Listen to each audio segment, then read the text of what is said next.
Bonsoir, bonjour ou bon après-midi selon le coin du monde où vous vous trouvez. Bonjour, bonsoir à vous qui nous suivez à partir des États-Unis d'Amérique, du Canada et ailleurs sur le continent américain. Bonsoir en Europe, en Asie et en Océanie. Bonsoir à vous qui êtes dans la région des Grands Lacs. Bonsoir au Burundi, au Rwanda, à Goma, à Rutshuru, à Kanyabayonga, à Kichanga, à Mweso, à Gashuga, Karembe. Bonsoir à Mushaki, à Matanda, à Kagundu, à Rubaya, à Bweramana, à Kirochi. Bonsoir à Sake, bonsoir à Bihambwe, bonsoir à Kasehe, bonsoir à Kitsumbiro, bonsoir à Shanjo, bonsoir à Numbi, bonsoir à Kavumu, à Karungu, à Lumbishi et Mukwija, Nyabibwe et Kinyezire. Bonsoir à Kasunyu, bonsoir à Minova. Bonsoir à tous et bienvenue aux ondes de Radio-Télévision Nouria Mashariki.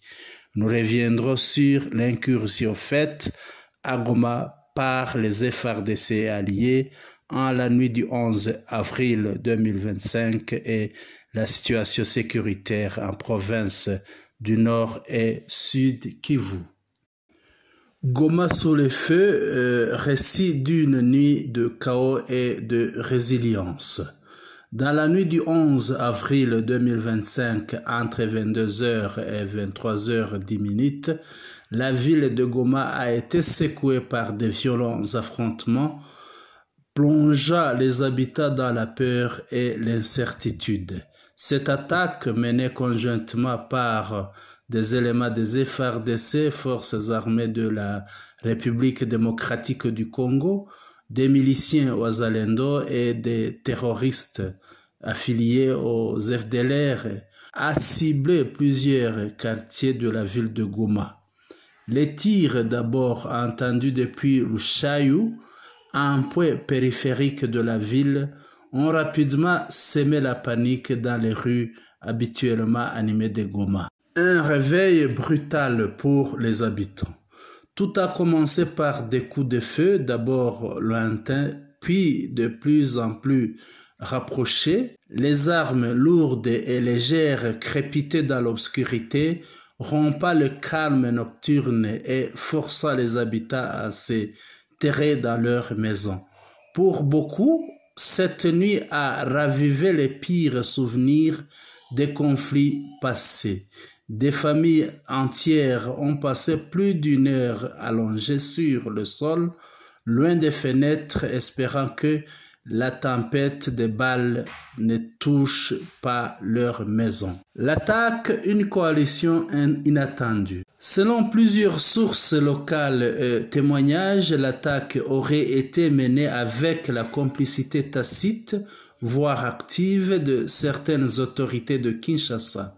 Une complicité qui soulève de nombreuses questions sur les intentions réelles du gouvernement central dans les processus de paix en cours. Cette attaque a été perçue par beaucoup comme une tentative délibérée de sabotage du cessez-le-feu récemment instauré dans le cadre de pourparlers de paix au Qatar entre la FCM23 et le gouvernement congolais. Une riposte rapide des forces de la RCM23. Malgré la surprise de l'attaque des forces de sécurité présentes à Goma, notamment les éléments de la FCM23, ont rapidement organisé une riposte efficace. En moins d'une heure et demie, les assaillants ont été repoussés. Le bilan est lourd pour les attaquants. 61 personnes d'entre eux ont été neutralisées et plusieurs dizaines capturées vivants. Cette réponse rapide et coordonnée a évité un bain de sang plus important et a rassuré la population sur la capacité des forces de défense de la RCM 23 à protéger la ville. Un matin calme, mais une ville sur le qui-vive. Le matin du 12 avril, Goma s'est réveillé sous un calme relatif.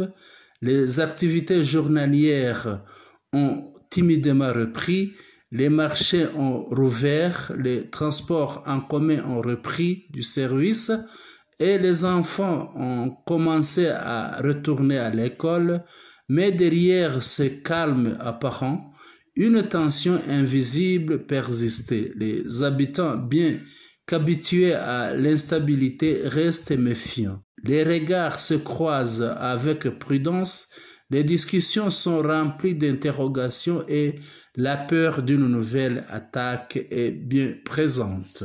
Une paix menacée. Cette attaque représente bien plus qu'un simple épisode de violence. Elle constitue un véritable revers pour le processus de paix entamé au Qatar entre le gouvernement de Kinshasa et le mouvement AFC M23. Depuis quelques mois, des espoirs de réconciliation semblaient se dessiner et le cessez-le-feu avait redonné un souffle d'optimisme à la population. Mais l'offensive de la nuit du 11 avril remet tout cela en question. Les gestes de confiance déjà fragiles risquent de s'éroder davantage. Les leaders du M23 AFC qui avaient accepté de dialoguer voient désormais dans cette attaque une preuve de la duplicité du gouvernement. Le rôle troublant de Kinshasa. La participation de certains éléments de FARDC à cette attaque, ainsi que la possible implication des autorités de Kinshasa jette une ombre sombre sur les intentions réelles du pouvoir central. Est-ce une tentative de reprendre militairement ce que les négociations étaient en train de construire pacifiquement? Est-ce le signe de division interne au sein de l'appareil de l'État? Ou s'agit-il d'une stratégie plus large visant à affaiblir l'AFC M23 sur le terrain? Quelles que soient les motivations, le message envoyé est clair. La paix reste fragile, peut être balayée du jour au lendemain par des calculs politiques et militaires. Goma, une ville résiliente. Malgré les blessures et la peur, Goma ne cède pas. La population, forte de nombreuses épreuves passées, continue à avancer. Les habitants de Goma sont habitués à l'incertitude, mais ils aspirent à autre chose. La stabilité, la sécurité, une vie normale. Chaque jour de paix est précieux et chaque retour en arrière est vécu comme une trahison. Les jeunes, les femmes, les commerçants, les leaders communautaires, tous appellent à la vérité, à la justice et à la véritable volonté de paix. Ils savent que la solution ne viendra pas seulement des armes ou des accords signés loin de réalités locales.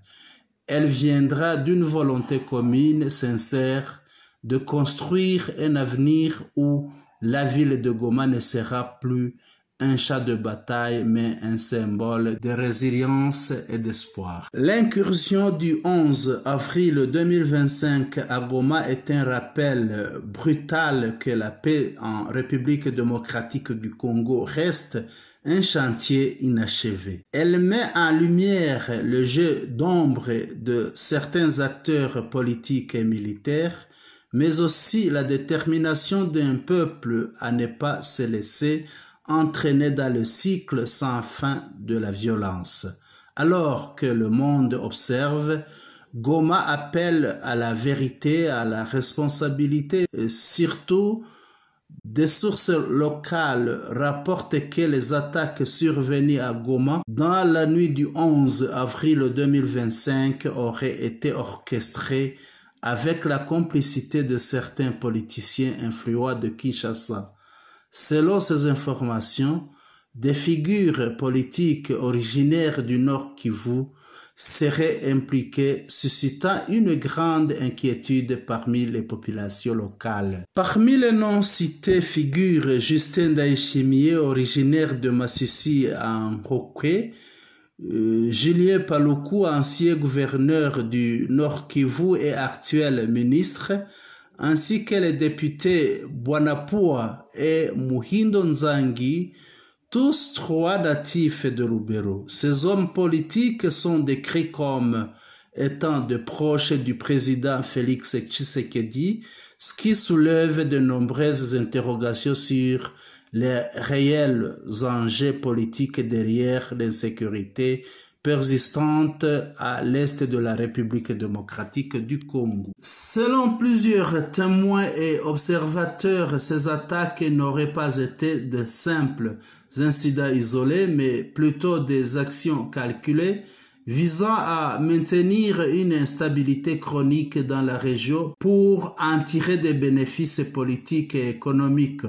Certains estiment que ces personnalités pourraient utiliser l'insécurité comme un levier pour contrôler certaines zones stratégiques, miner la cohésion sociale ou encore influencer les rapports de force au sein du pouvoir central. Même après la nuit du 11 avril, la situation est restée tendue autour de Goma jusqu'à la journée du 12 avril. De tirs nourris étaient encore entendus dans la forêt du volcan Nyiragongo, laissant craindre la présence continue d'hommes armés dans la zone.